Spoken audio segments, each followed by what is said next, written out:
Hey, my name is Jule Tankard, and I actually live right here in Murfreesboro, Tennessee, but literally right now traveling all over the world. I'm an economist by profession. I also am the founder and CEO of the Millionaires Club, and I had a vision to start that several years ago because I talked to so many women, and they would be like, well, I don't handle the money in my family, and I gotta ask my husband. It would be like basic financial stuff. I thought it was basic, but I realized it wasn't so basic, and that a lot of women really had intimidation issues where money matters were concerned. So I started the club because I wanted to be able to address some of those things. And even growing up, my parents' power couple, they were like the power couple before you were calling people power couple. They actually were the first African Americans to have a business downtown Detroit. And it did really, really well. They made millions of dollars. And my whole life, we lived this fabulous life. His and her Rolls Royces, his and her Mercedes. I had a Volvo. We had housekeepers, cooks, drivers, the whole nine. And then in 19, we lost everything. And I was like, what the heck just happened? And so I remember asking my mom questions like, hey, did we have any money invested? Do we have any money saved? How did we end up like losing everything, having to lose our house? Like the whole change in lifestyle thing was so emotionally drastic. And then, most of her answers were like, well, your father thought this or your father said this. And I remember thinking to myself, but what were you thinking? Was there anything going off? Was there any kind of financial gut saying, I think we should save this or I think we should pay this off? And so, mom was just a product of her generation. And I have to say, mom and dad are doing very well today. They have one of the top construction companies in Tennessee. So if they're watching, I'm proud of you guys. But it was just a true story. And this all happened in 19. And so I remember thinking to myself, this is crazy. So I went from, being used to daddy taking good care of me to now I'm trying to recreate this lifestyle that I had become accustomed to living. And so I started dating drug dealers, right? And so it actually was fun for a little while until they started getting indicted and dying. And so I realized at that point that I needed to take a hold of my own financial destiny. I didn't need to depend on daddy anymore because I was definitely daddy's little girl. And then now I'm trying to get boyfriends to create this lifestyle that I had become accustomed to living. And I realized at that moment, you know what? You better learn how to take care of your own self. And so now you need to become responsible, get financially educated, hang out with people that have your answer and not your problem, and educate yourself. So that's kind of my background, my story, how I got to, where I am today and accomplishing all that I had. And this is the thing that I want to say that I've come to understand. Some people are amazing producers. Like they can naturally produce money. They just sneeze it and cash flow comes out. Yay. Okay. But then there are some people that are not the best producers, but they can manage their money really well. They steward it really well. But wouldn't it be great if we could get a nice medium, come in between, become great producers and great managers at the same time, and not that one person is going to have everything. So I strongly believe in partnership. Okay, partnership, relationship. There's some relationships that I know I'm gonna have to life because they have a particular skill set that I need to accomplish my financial goals, okay? So one of the first things that I wanna talk to you about today, and ladies, feel free to jump in if you guys have questions or you're like, hey, why don't you hit this? And I also want to say, I think this is really great. My husband is Ben Tankard. Yes, thank you, Lord.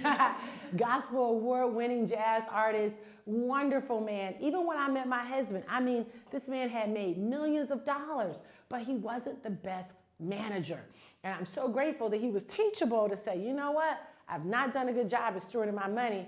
You're good at that, so you steward it. And so we came together and made a power couple. And so what am I saying? You have to be honest with yourself to assess, hey, where am I really at? Where do I need to be? And what are some of the things that I need to adopt? So I want to just talk to you about some financial matters today, the old rules of money versus the new rules of money, because there's certainly new rules of money that are a lot more accelerated that are going to help you make your goals. So let's talk about the different types of income first.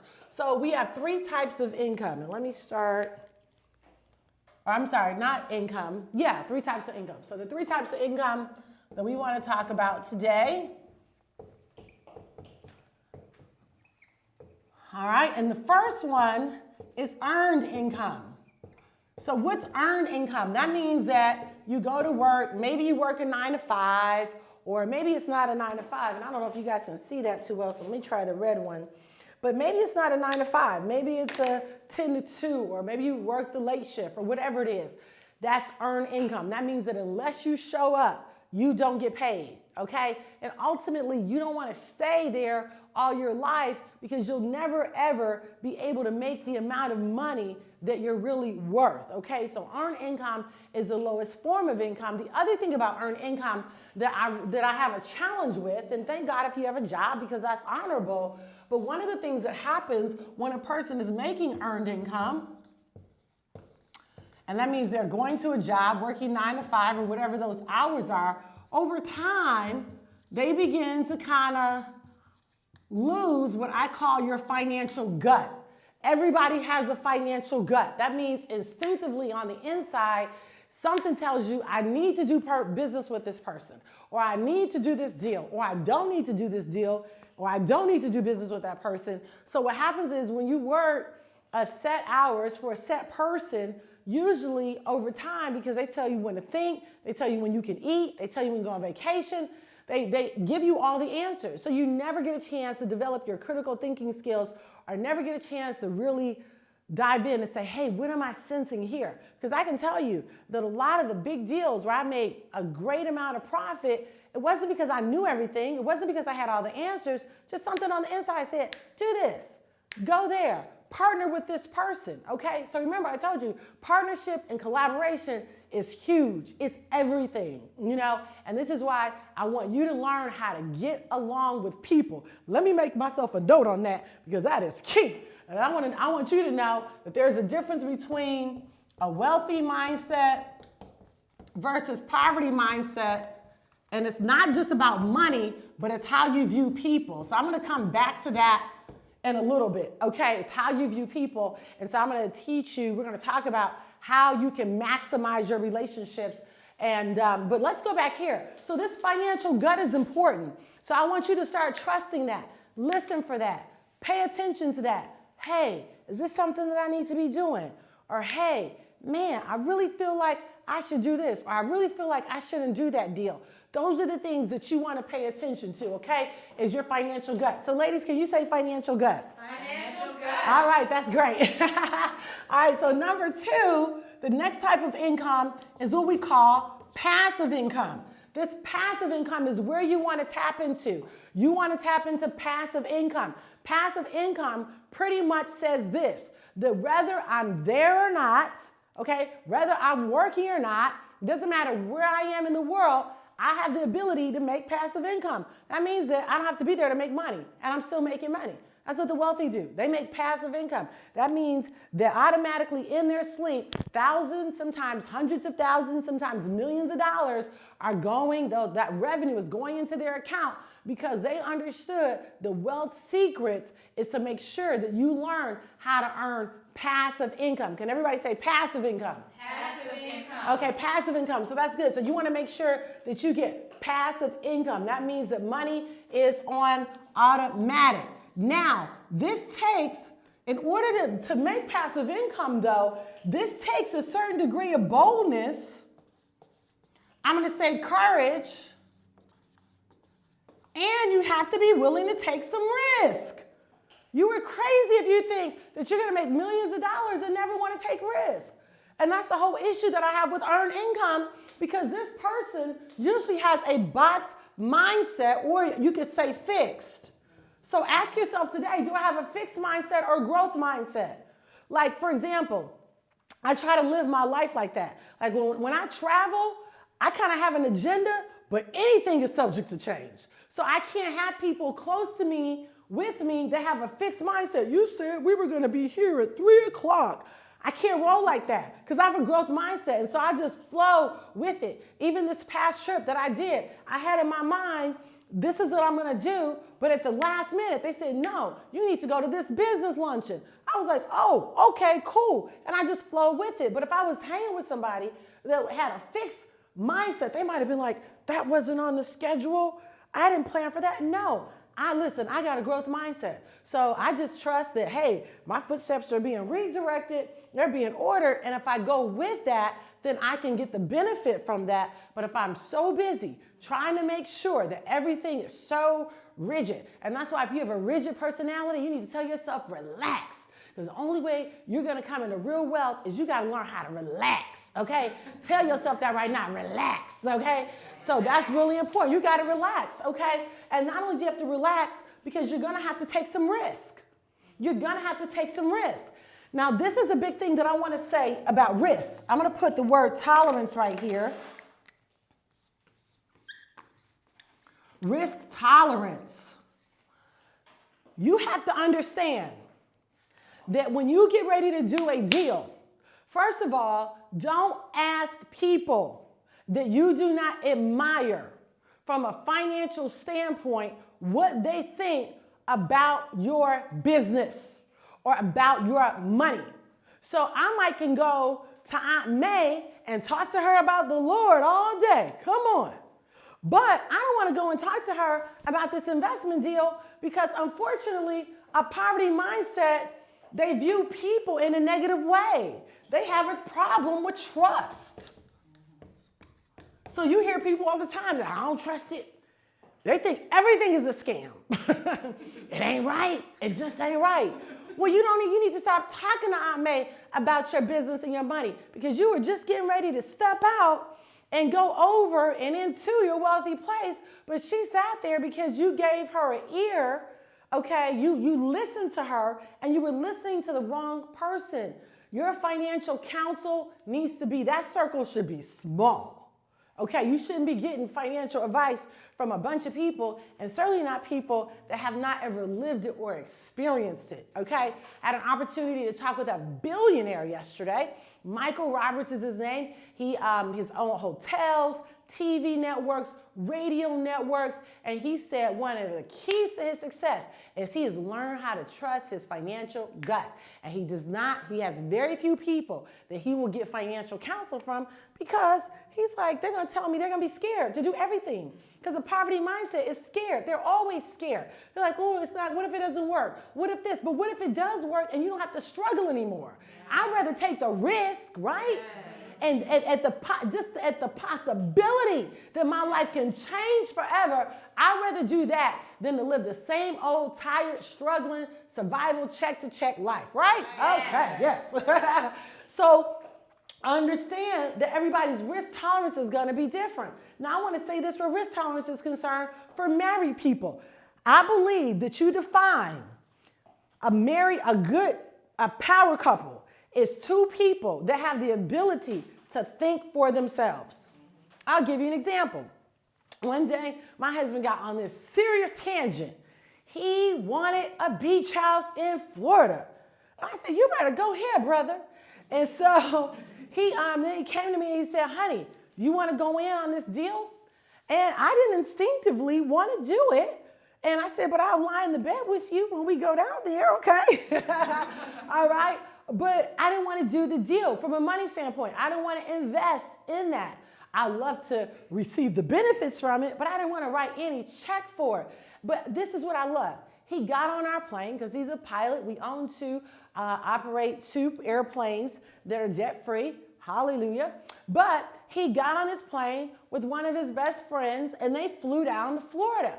Next thing I know, true story, about 8 hours later, probably they got left at dusk and probably when the sun was starting to set, he sent me a picture of him sitting down with this precious Caucasian couple with paperwork and a pen. He said, the deal is done. Yeah. I said, you better go ahead, brother. And I said, honey, I didn't even get a chance to see the house. He's like, you don't need to see the house. It's my deal, not yours. I said, yay, drop the mic, right? That's good. So, but if I had a fixed mindset, I'd be like, how did you make that kind of decision without me? Listen, he has his own mind, his own brain, and his own money, and he should be able to do whatever he wants to do with it. So I have to respect that he wanted to take a risk in this particular investment, and that he had to respect that I didn't want to take the risk. Now watch this. He shouldn't need my approval to do something that his instinct told him. Yes, right? Yes, just like I shouldn't need his approval. Come on, ladies. Yeah. I shouldn't need his approval, okay, either to do something that I instinctively want to do. Same thing with a couple deals in Atlanta. I said, babe, I'm getting ready to buy this property downtown, tax lien, da-da-da-da-da-da. Business partner found this deal. He said, you guys go ahead. I don't want in on the deal, but go ahead. I'm proud of you. So what am I saying? That a power couple is two people that are individuals that understand we're together, but we have our own mind. Because it makes my heart cringe when I hear people say things like, well, my wife didn't want to do it. Does she have to want to do it for you to do it? Or vice versa. My husband didn't think it was a good idea. Did he have to think it was a good idea for you to do it? Because last time I checked, you were your own person. So I think some of you need to get some balance on that, because some of y'all be doing the most, right? Like, I mean, I could see if, well, you know, for us, that's kind of where we are, but I could see if it was like, I don't know if I could see it at all, because I think that there's I think there's something on the inside of you that dies when you don't do what you instinctively sense you should do. And you want to be good and strong and courageous, because you build courage by doing things off of instinct, not off of head knowledge. You build boldness by doing things, and then you win. Okay? One of the properties I found out about today, they're both about to close within 30 days. But both of those deals I had to do on instinct, because I didn't know everything about the deal. I didn't know if they needed a new roof. I didn't know if it needed a new water heater. We saw the deals, the opportunity was there, and I said, I'm gonna seize the moment. So as a business person, you must learn to seize the moment. One season will predicate and open up the door for a new season. But if you are in that season and you are sluggish and you dragging your feet and you talking about, I want to pray about it. You've been praying all of this time, okay? It's time to move into action.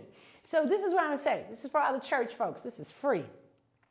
You can develop your faith by going to church and build that faith muscle, but it doesn't mean that you're developed financially and in business things, because we got to mix the two together. You see, otherwise being in church will not just make you successful. How about that? Okay? And some of you are like, she said it. No, it's the truth. I don't want you to spend your whole life going to church expecting God to do all this stuff, but you wouldn't get your behind up in the morning. Okay? Or you weren't willing to stay up late at night. You know what time I go to bed sometimes at night?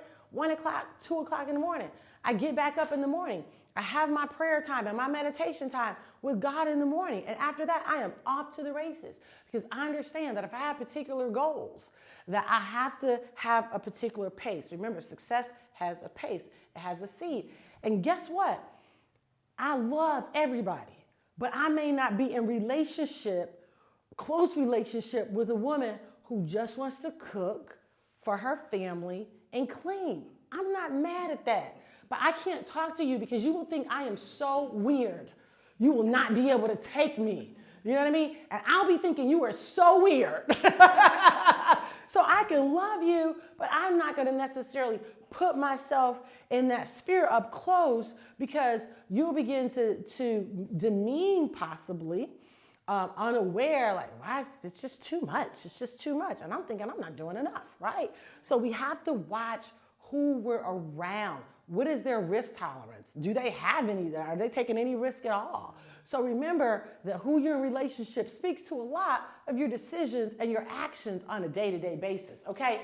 So passive income is going to take all this, but passive means the money is automatic, but it does take these attributes in order to get here, because this can be very scary, because this, to some degree, you might be thinking, I can't control that.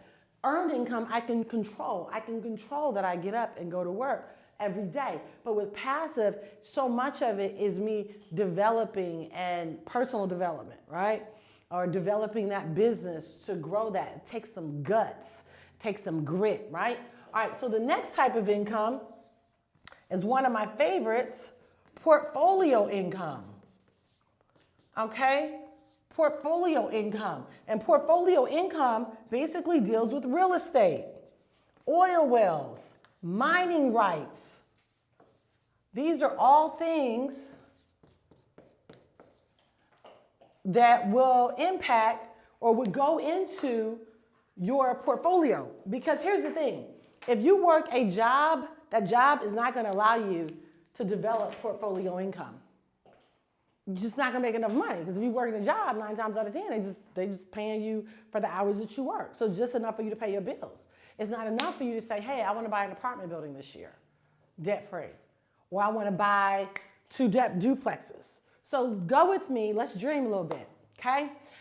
You make the decision, stepping out on faith. I'm leaving my job. I'm going to passive income. I'm gonna take this cash flow and I'm gonna buy 2 apartment buildings. Each apartment building has 30 units.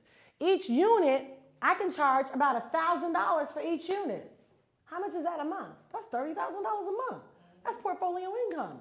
Now, the other thing I'm gonna do, I'm gonna get a property management company to manage it for me, because I'm not trying to knock on doors every month to collect money. I'll let the property management company handle those holdings.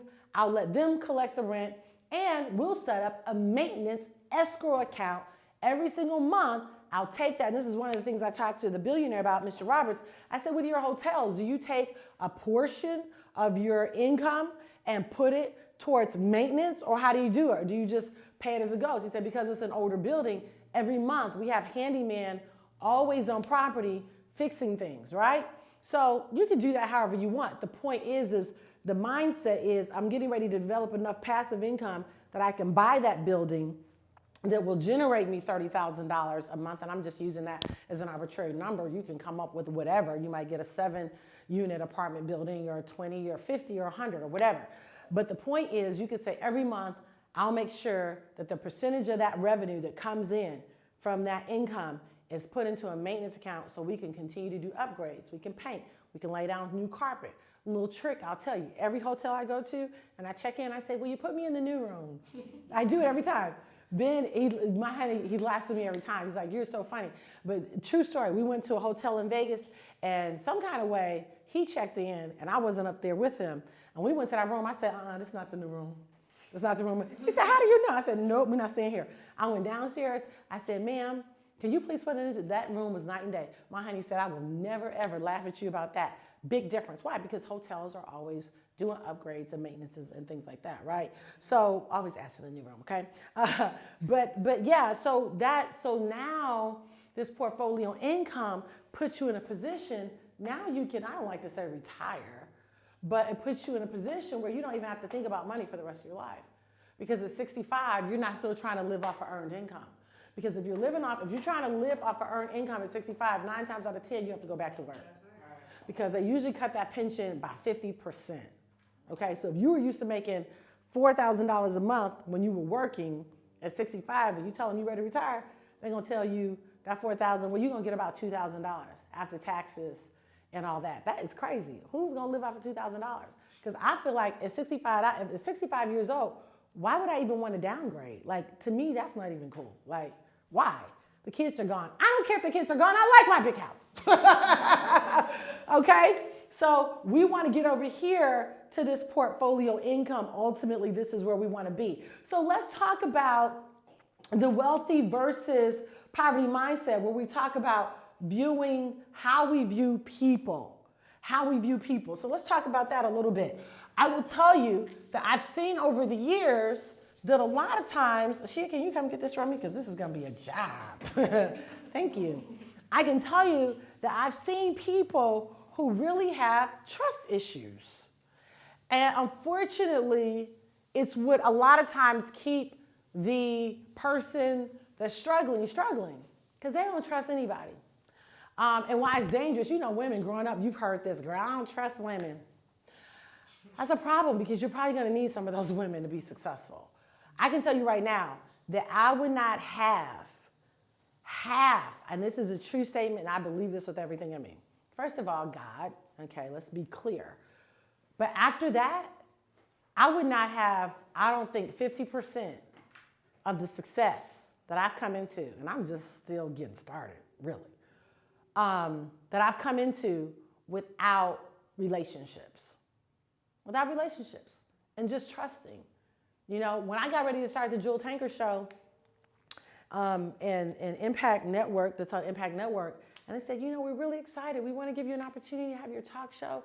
You have a voice and people love you and blah, blah, blah, blah. And I said, okay, great. So what does it look like from a production standpoint? They were like, I don't know, you tell us. And I was like, so we don't have producers?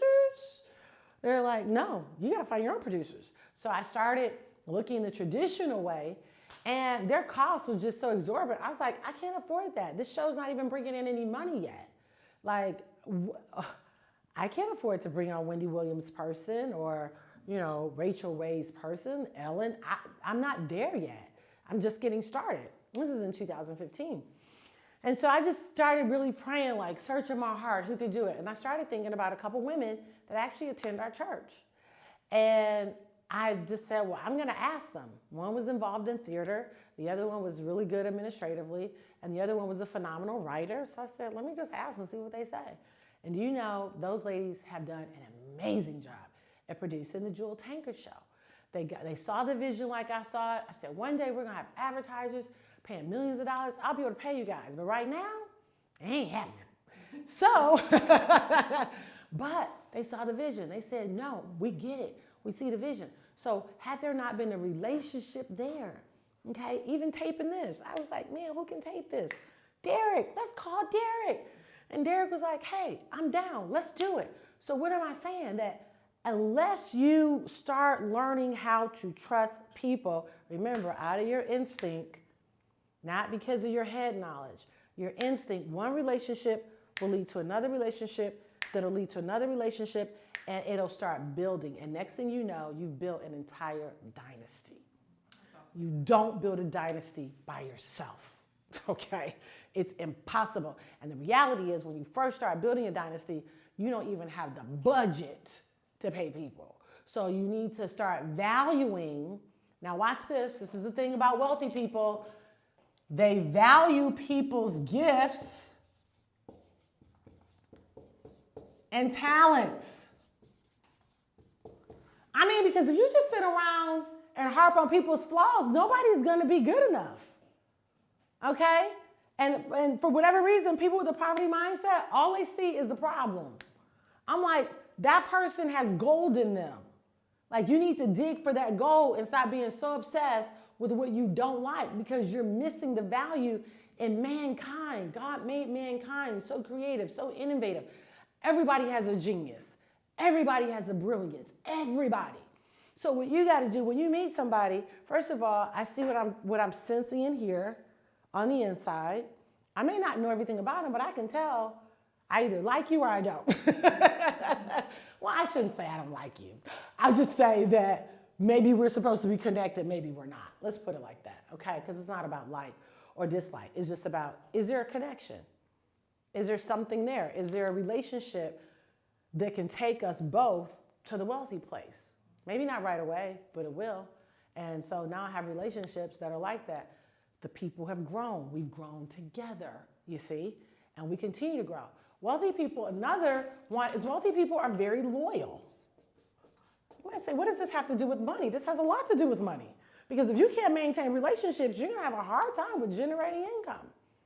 So you're gonna have to say, hey, I trust this person, I'm gonna be loyal, and it doesn't mean that you don't add onto your team, because in every season, you're gonna need to add. You know, you get to a point you max out. I tell women all the time, your business is starting to grow, you've been doing all the cooking, you've been doing all the cleaning, grocery store, dry cleaners, girl, hire you somebody. It's time now. You're at that point that unless you bring on somebody else, your business stays at a mom and pop level, when really it's time to take it to a Fortune 100 level or maybe Fortune 200 level, right? But you can't do that because you don't have the right relationship to come in and undergird and support that, you see? So everybody gets to that point where they need Ms. Velma's company, okay, to come and clean for them or organize, okay? Because can't nobody organize like Ms. Velma's company, I'm telling you right now. Can't nobody put my clothes together like Ellie Kalor. Oh my gosh, that girl's gift and talent is so big in my life that when she's not there, I feel it and I miss her. So when you get those relationships, you start realizing, man, you were really called to do it. Somebody else can write, but can't nobody write a press release like a Shia. Oh, I'm serious. I'm not just saying that. Like, figure out what those people's gifts and talents are and then hold them up and hold them as precious, and then everybody grows together. You got it? All right? So we want to make sure that we're valuing the gifts, we're valuing the talents, and that we're loyal, because people with the poverty mindset, they have trust, let me put it here, issues, hard to trust. Over here is easy to trust. These people trust really easily. These people usually are angry. That's why it's important not to practice anger. If you don't like President Trump, it doesn't matter, because the White House has never paid my bills. I don't know about you, but I've never gotten a check from the White House in my life, okay? Because I've created my own financial policy.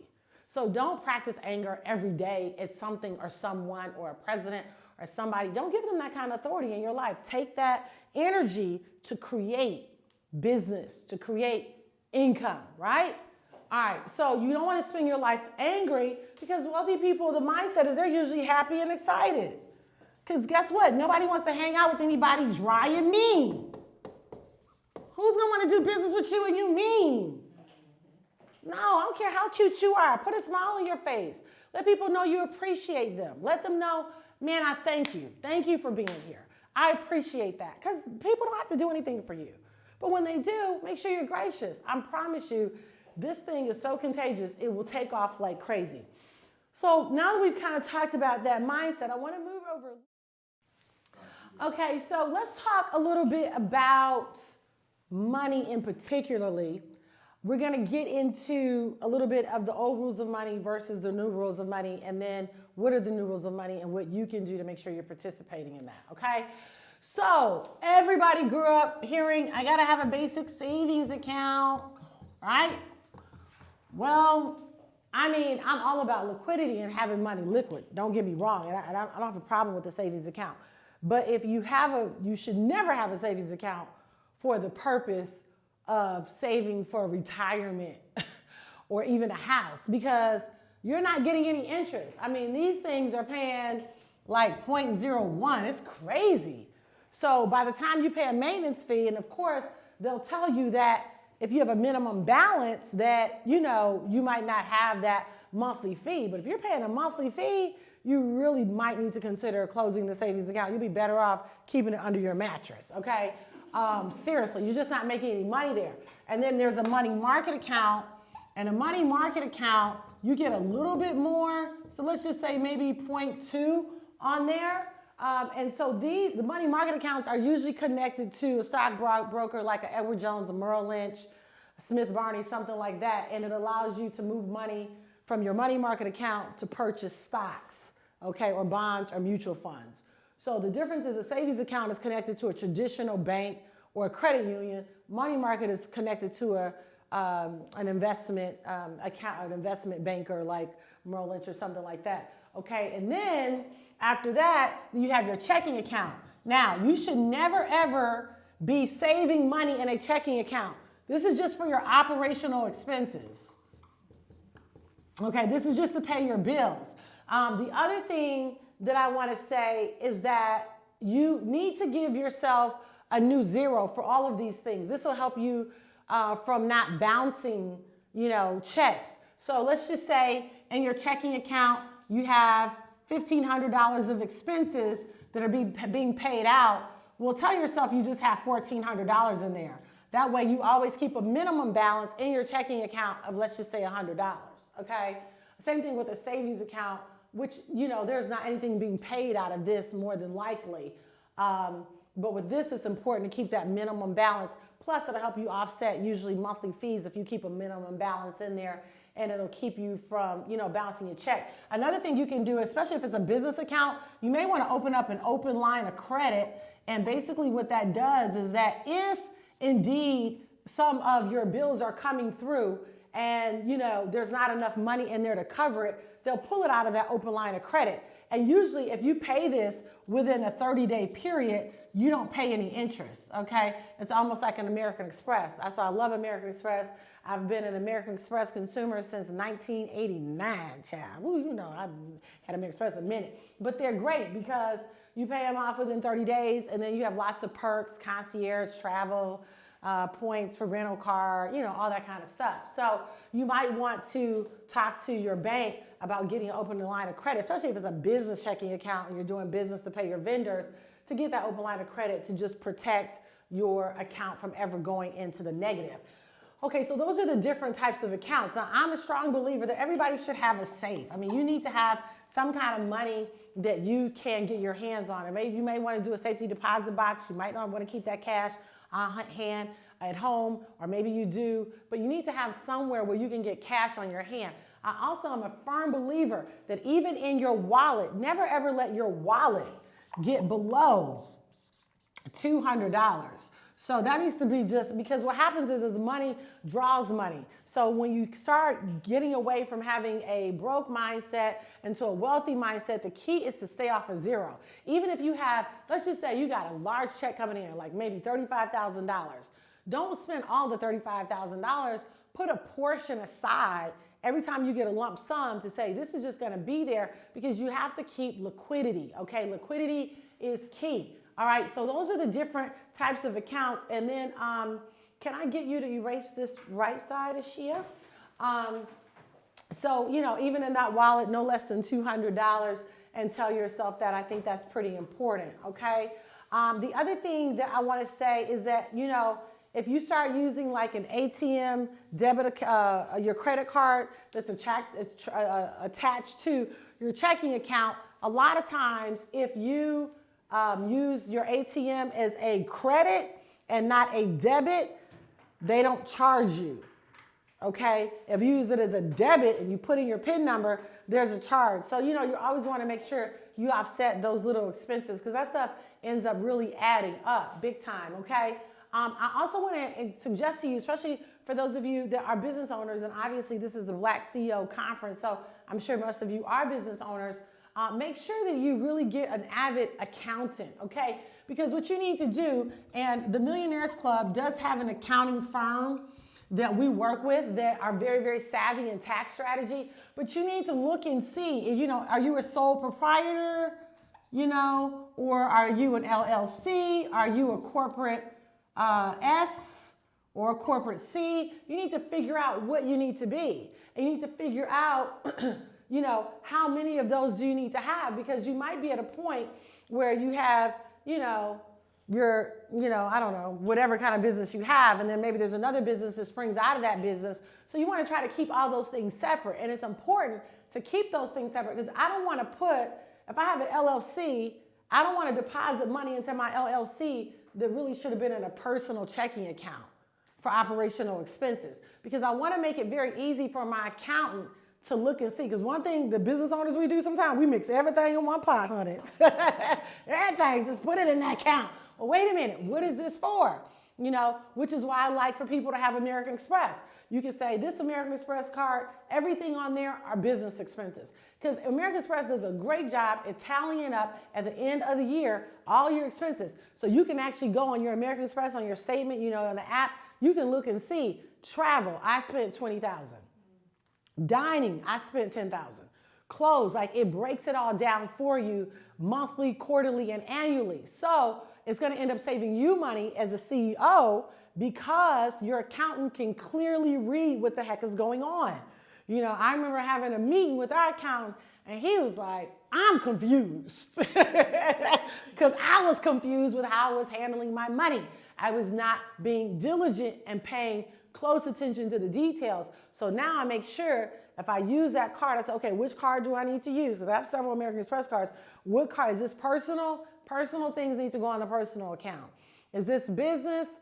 What business account? And then if you get to the point where your business has very large expenses, like one of my family members, they put on their business a lot of times 6 figures, okay, goes onto that American Express. Well, it's nice because they get the points for it, but she said it's not a big deal for us to have a $150,000 American Express bill. Some of you might have a very large American Express, $300,000, $500,000, depending on your business. Some of you $10,000, some of you $20,000. The point is you want to clearly define what is my income versus what is my expenses, because your expenses can be written off.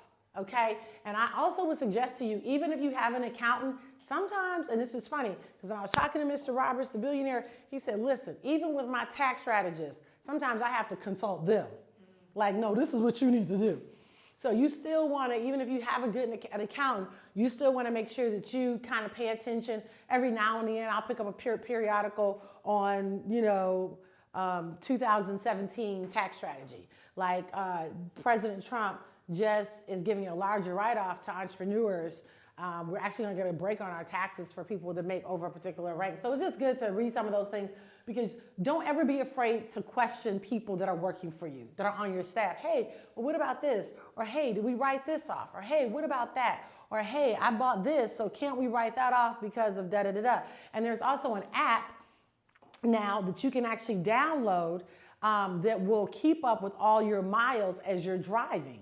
Okay, so if you put your vehicle in your personal name or even in your business name, depending on if you're a sole proprietorship or LLC or S Corp or C Corp or whatever, you can actually write off. It'll calculate the miles every time you get in the car. You don't have to do anything. All you do is download it one time. So that ought to help you to give your accountant an accurate reading of how many miles that I actually, drive this year. And then all that goes towards your write-offs, okay? Tuition, schools, if you have dependents, make sure that you're putting that there on your write-off. So anyway, this is going to be really important to have that accountant, because then they can come up with tax strategies.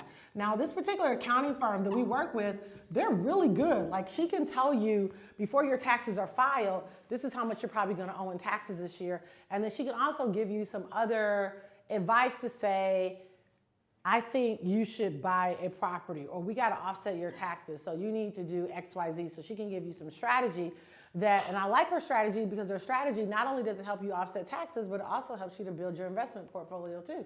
So that's pretty cool. All right, so that's kind of that. So let's talk about, so we kind of were talking about this in terms of money. So let's talk about, how do you grow money? Because a lot of people, I was at a big meeting yesterday, had about 1,000 people there. It was really good. And the people got a chance to ask questions. It was good. And one of the girls said, I got student debt. I got debt. I got student loans. I got debt, period. I want to get a house. I'm really, really thinking about getting a second job. Listen, I'm going to always tell you, I don't think anybody should get a second job, especially not a girl. This is just me. I don't think women should get second jobs because it makes them look tired and they end up looking like their husband's mama. No, you got to preserve the pretty, baby. So I'm never going to tell you get a second job. But I do think what you do need to do is you need to make more money. And so one of the ways that you can do that is by doing something called trading foreign currency. Now, let me tell you something.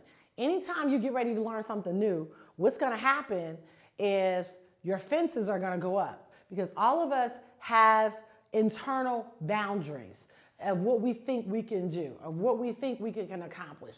But I'm all about the challenge. Never, ever weary of being challenged. Never, ever become tired of learning something new. And a lot of times you have to make yourself learn something new, because the human brain automatically wants to say, I'm done.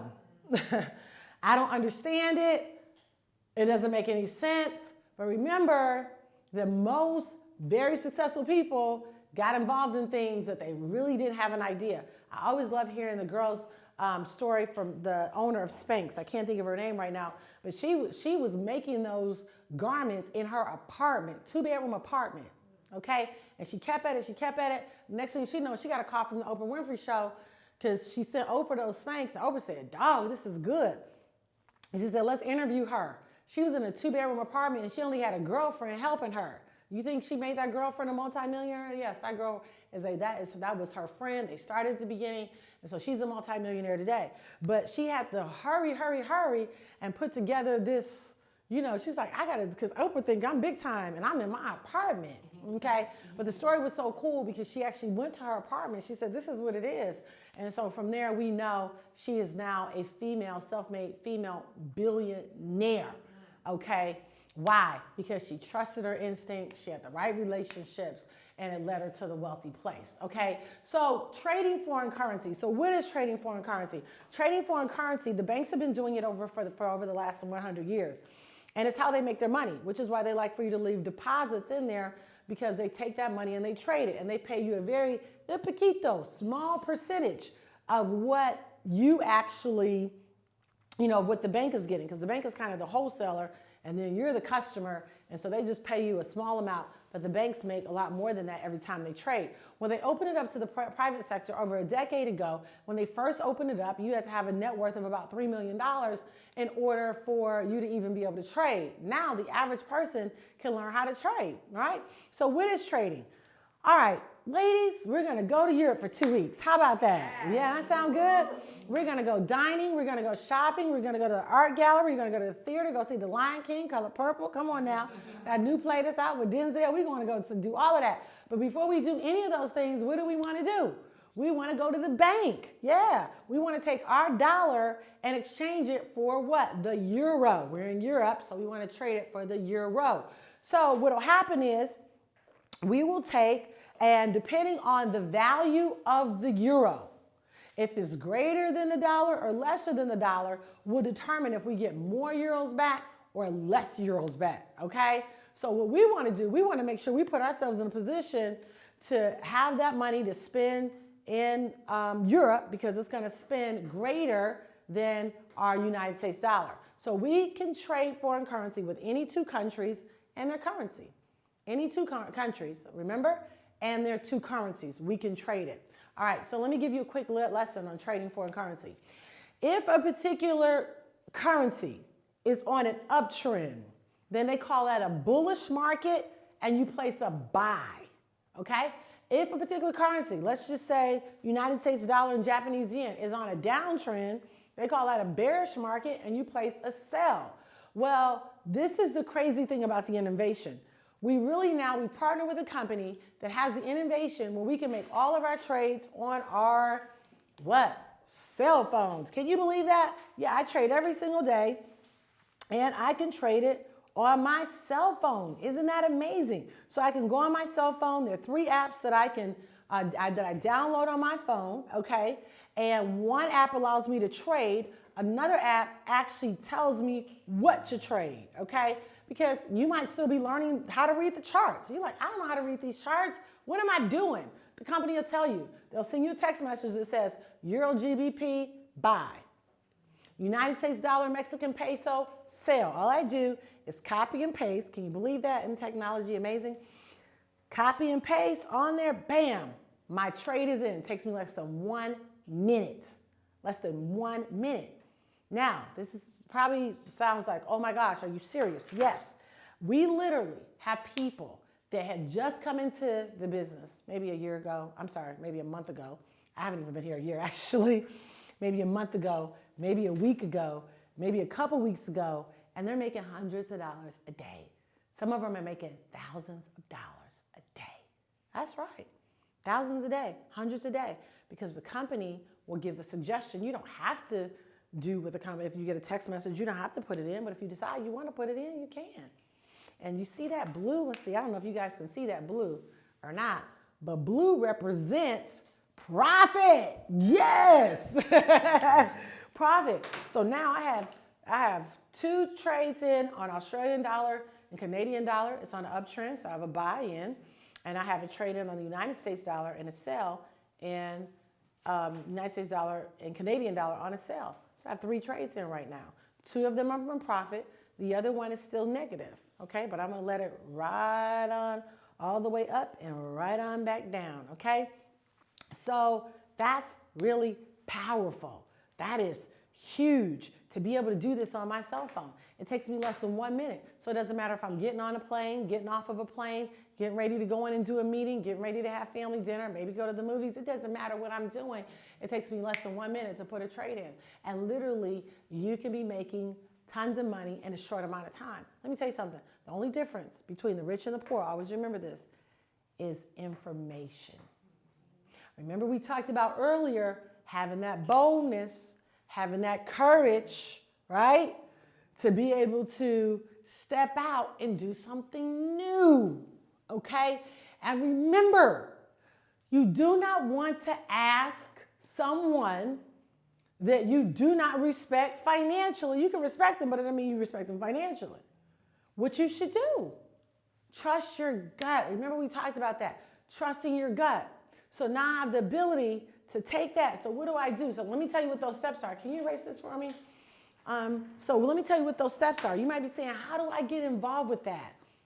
You can get on juletanker.com and shoot us an email, and we'll have somebody, either myself or one of the staff members, or reach out to you and tell you exactly what you need to do. But I'm going to tell you what those steps are, and it's really quite powerful because this is a wealth building skill set that you will have for the rest of your life. And when you study the wealthy, you will see that a lot of them participate in trading foreign currency. George Soros, Warren Buffett, Bill Gates. You pull back that wealth portfolio and say, oh, wow, those guys trade. As a matter of fact, Google, when you get a chance, George Soros, and you'll see he made so much money one day trading that they had to shut down the Bank of England. The Queen was like, what is going on? You shutting our banks down, okay? So let me tell you what those steps are. So remember, you're going to learn how to trade Forex. So that's huge because this has definitely been a wealth building skill set that's been dominated by our white brothers, okay?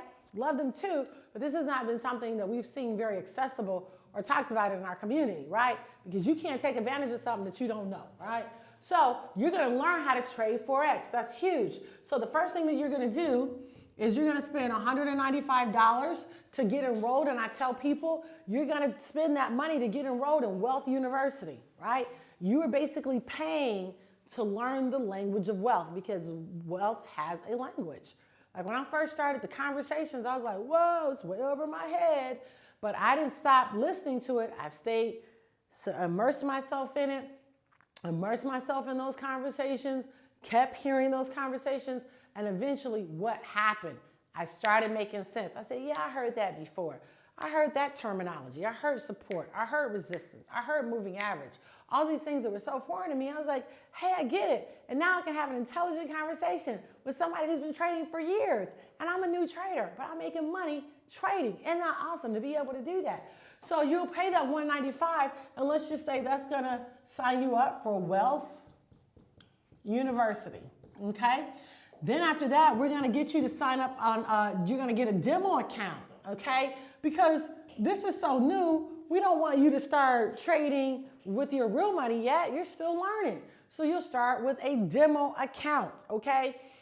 Tell yourself right now, I am not afraid and I'm going to embrace every new challenge. This is what I want to say to you. The world is changing. The financial landscape is changing. And unfortunately, most entrepreneurs never become wealthy. Do you know why? Because they take all their money, they put it back into the business, and they never start paying themselves. See, this will put you in a position, because I want you to get to the point where you stop eating the principal, but you can live off of the interest. That's where you want to be. I was talking to my good friend Donnie McClurkin yesterday. He said, man, I need to get involved with this. He said, because over the years, I've been an award-winning artist, and I made money, but I can't say my money is just growing. He wouldn't mind me sharing this because he shared it with the entire audience. I wouldn't do that, okay? But, you know, he said, I can't just say my money is growing. It's just there, right? So when you think about retirement, ask yourself this question. How much do you need to retire? And we're going to come back to this, but this is going to tie in. Retirement. So ask yourself, how much money do you want coming in every month? Now, you guys know how I feel about retirement, but it just means being at a point where you don't have to pay bills anymore. How much money do you need when you retire? Okay? And then you got to make sure that, again, because if you just look at a traditional 401k, remember that's going to be cut in half. So that means you're going to be forced to use some of these new rules of money because let's talk about annuities. They only produce like 4 to 8% a year. Mutual funds, 4 to 8% a year. Stocks might do better, but again, it depends on your capital investment. And then bonds and CDs are real small, like 2%. Like it's super, super, super small. Okay? So we want to make sure that we put ourselves in a position not to just trust and rely on these traditional financial products that grandmama and them told us about because maybe it worked for them, but inflation now is 11% a year, so we got to be aggressive. All right, so you have to ask yourself, how much do I want every month? So let's just say, I don't know, what do you think the average person wants? I'm going to use high numbers, Okay, I like big numbers. Is that okay? Let's go with a big number. So let's just say $30,000 a month. Now we also got to consider inflation because some of you are 20, 30, 40 years away from being 65. But let's just say on average, you want $30,000 a month, and let's just say you are 35 years old, so you have 30 years before you get to 65. So times 30, what's that? That's going to be 900,000, right? So that means you need to accumulate $900,000 between now and the next 30 years in order to have this amount. Now, this sounds like a lot of money, but let's break it down further. If I have $900,000, I'm 65 years old, how much do I need every year to live off of? The average person. Would you say the average person needs at least 100,000? You're a CEO, you need at least 100, right?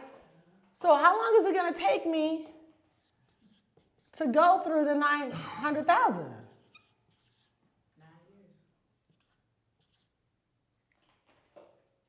Because I'm spending 100,000 a year. I got 900,000. It's going to take me 9 years to go through that.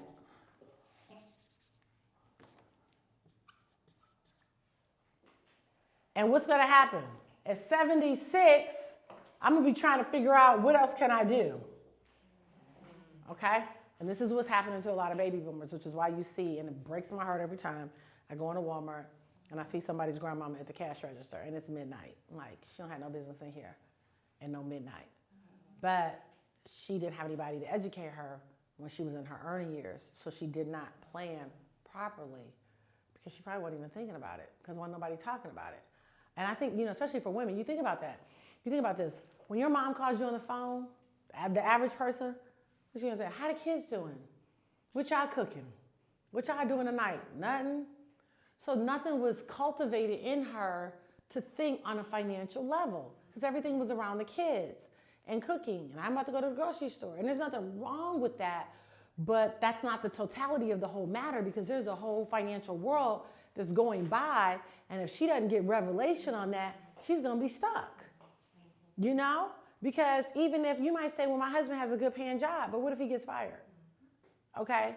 Or what, God forbid, if he gets sick, but you like, I don't know. I mean, I literally have talked to women who have been like, I don't even know what the water bill is. I'm like, that's sad.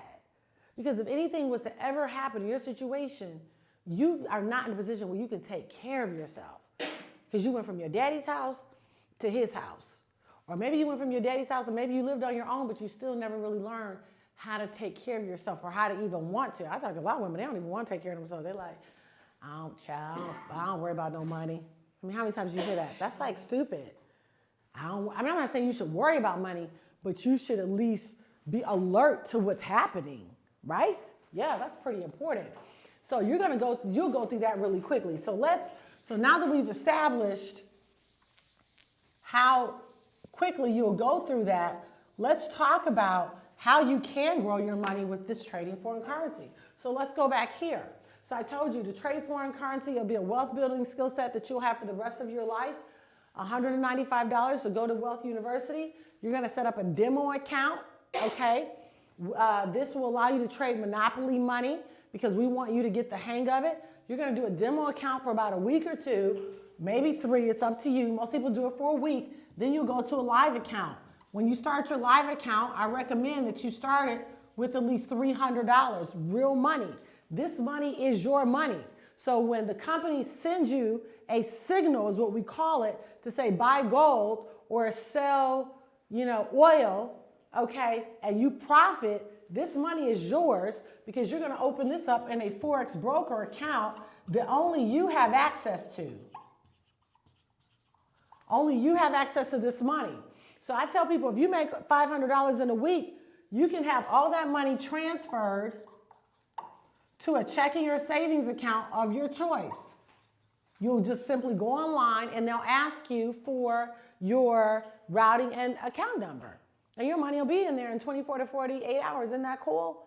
Okay, why? Because again, that is your money. And so that money is going to be transferred at your discretion. You can do it weekly, you can do it monthly, you can do it quarterly, annually, totally and completely up to you. But on average, most traders are seeing on a monthly basis anywhere between a 30 and 50% increase. That's huge. There's nothing that's paying that right now. So this is why trading foreign currency would be considered a new rule of money. Robert Kiyosaki, Rich Dad Poor Dad, tweeted recently that most of the wealthy trade foreign currency. Pay attention to that stuff. When he tweeted that, I screenshotted that. I sent that out to my team members to let them know, hey, this is a great way for you to explain to people, because most people, remember, don't even know what trading foreign currency it is. But even if they don't know, it doesn't mean that they can't participate. I'm still learning, you know? So I'm a master student. By no means do I consider myself a master teacher. I'm a good teacher, but I'm a master student. I'm always wanting to learn something new, always wanting to add on to what I know. Why? Because the financial world looks different. We're in a new financial world. The financial landscape looks different. So I need to begin to understand that, because it's not just about being an entrepreneur. It's about, how am I growing my money? Am I growing it slowly? Am I growing it, is it happening fast? What's going on with my money? That is what you really want to put yourself in a position to understand that. That's going to be very, very, very important, okay? So this is a wealth building skill set that you will have for the rest of your life, because remember, the goal is to not eat all the principal, but get to the point where you live off of the interest. Now, this should be a part of your financial, your wealth portfolio. So if we were to do a picture of your wealth portfolio, make sure I spell that right, honey. No, messed that up right there. Okay, so if we were to look at your wealth portfolio,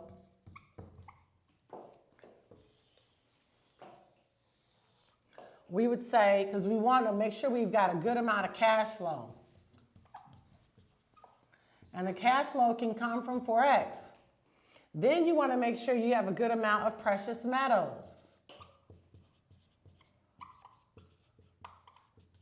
Okay, that's gold, silver, bullion, not just gold and silver, but you want bullion. That's the purest, finest type of metal, and it can be exchanged for currency if you want it to. There's some studies out there that, I don't know, in the next 10 years, we might be actually exchanging gold and silver again. But the appreciation on gold and silver is amazing. For example, 10 years ago, gold was going for about $300 an ounce. Now it's $1,200 an ounce. That's good.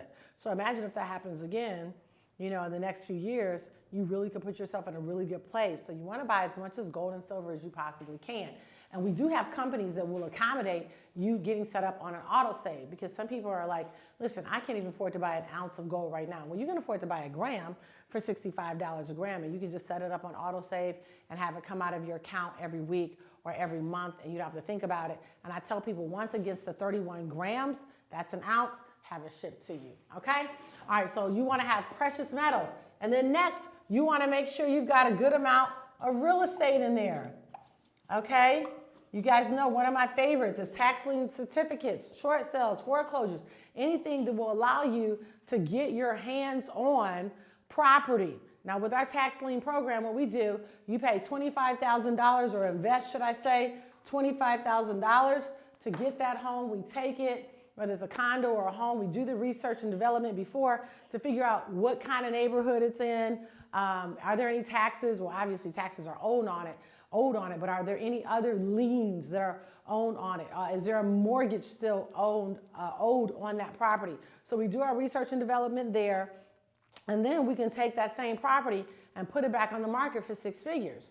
Okay, so that's a great way for you to do what we call buy and flip. We have the contractors. Most of those deals, or pretty much all those deals right now, are done in the Atlanta area. So we have the person that goes to the tax lien auction. We have the contractors that are going to go paint, lay down floors. And then we have the real estate agent that's going to actually put it on the market. And then we have the real estate attorney that's going to work to make sure that it's a clean transaction.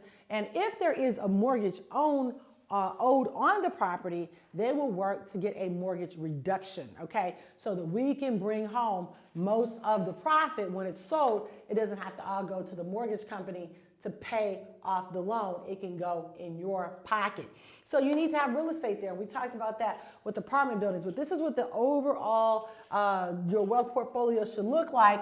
And then we can also help you purchase oil wells.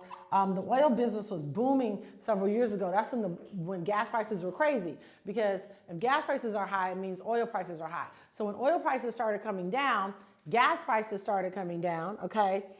And it was great for consumers, but the oil industry really dried up. They had to fire the drillers, the fractors, the operations people. A lot of the oil wells, they had to stop drilling on them because the price of gas was so low, or the price of oil was so low that they could not afford to pay the expenses to run the wells, okay? Now, that's okay, because remember, money is cyclical, business is cyclical. So even though buying an oil well right now is just getting ready to get back good again, you can get a full unit on average right around $100,000.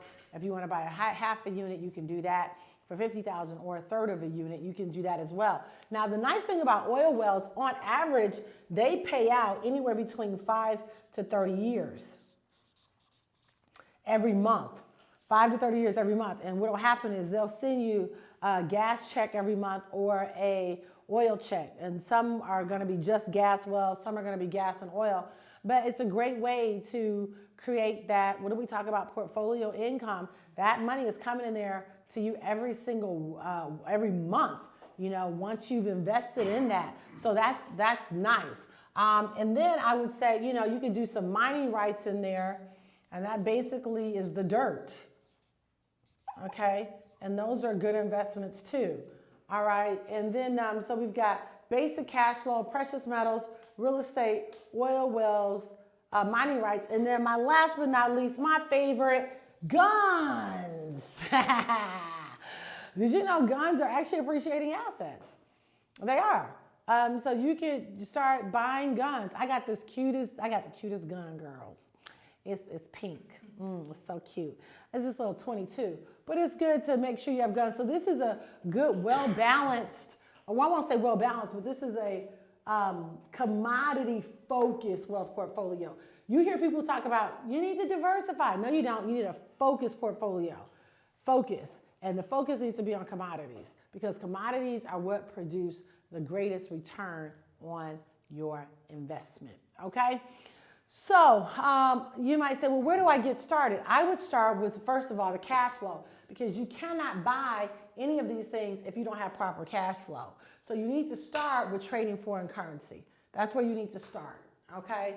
And then, you know, you can watch, you know, there are lots of YouTube videos out there. If you want to pull up a YouTube video and look and see, you know, how a lot of traders live. If you want to look up videos on precious metals and I've got a few out there. Mike Maloney has a few, Robert Kiyosaki, Kim Kiyosaki has a few out there, to hear what other, you know, millionaires are talking about where precious metals are concerned, or any of those things that we talked about today. But just know that you don't want a diversified portfolio. Now, I'm not saying, now one thing I did not put in here that you might want to put in here are stocks. You know, you can, I wouldn't do a lot of those. Those are based on a company's performance, like Home Depot, Walgreens, things like that, is based on how that company revenue perform versus their expenses on if your stock is going to go up or not. If you're going to do stocks, never ever do a stock just for price appreciation. So what do I mean by that? That you bought, let's just say Walgreens. I actually like Walgreens because they're known for actually buying their land. They don't just lease the land out, so at least they own their land. But let's just say you bought Walgreens stock for $18 a share, and then it goes up to $50. I mean, that was a good buy, right? But what if it goes down to $8 a share? Then you've lost. So unless, the only way I would buy a stock is if it pays out dividends. Because what can happen is, if it goes down to $8 a share, I can actually I can use my dividends, reinvest it to buy more shares at a lower cost. Got it? So again, Never buy just for price appreciation for stocks. So if you want to get a stock like Walgreens, let's just say you buy it at $18 a share, it goes down to $8 a share. If it pays out dividends, you can tell your broker to take my dividends every quarter. Most dividends are paid out quarterly or semi-annually. Take my dividends and buy more shares. Buy more shares. And you buy more shares at a lower cost. So when it goes back up, where initially you might have just had 100 shares, but because you were reinvesting your dividends, you picked up a lot more shares at $8, and now you went from having $100 a share, 100 shares to maybe now 500 shares. Okay? So I'm not against stocks. I just don't think that your portfolio needs to be made mostly of them. I like the accessibility that we have with trading Forex, because you can pull the cash out right away and you can grow your money exponentially, and you can also minimize risk by using proper what we call stop losses. And if you're not looking at your phone, we set the take profit. So once it hits that particular place in the market, it'll automatically pull you out in profit. And that's exactly where you want to be. So listen, I know you guys got a lot of information today from me. For more information on Jule Tanker's Millionaires Club, you can join or by getting on juletanker.com. If you want more information about anything we talked about, you can get on juletanker.com.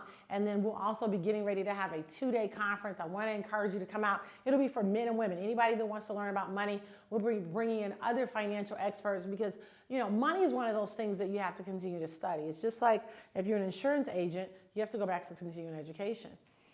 If you're an accountant, they have to go back for continued education. Doctors have to go back for continued education. But you think about it, when you're in school, they didn't teach you about money. You might have went to accounting. Accounting teaches you how to add and subtract. Or they told you, meet with your financial planner once a year. But things change every year. And most financial planners love them, no pun intended, but a lot of them are still dealing with the old rules of money: annuities, mutual funds, stocks, bonds. And again, I don't have a problem with those. You can have those in your portfolio, but you're going to also need something a lot more aggressive to keep up with 11% interest. Listen, I want every person to live their absolute dream. So look me up, Twitter, Facebook, Snapchat, or Instagram, and I look forward to this year going over and beyond all prior limits to you. So until next time, we'll see you later.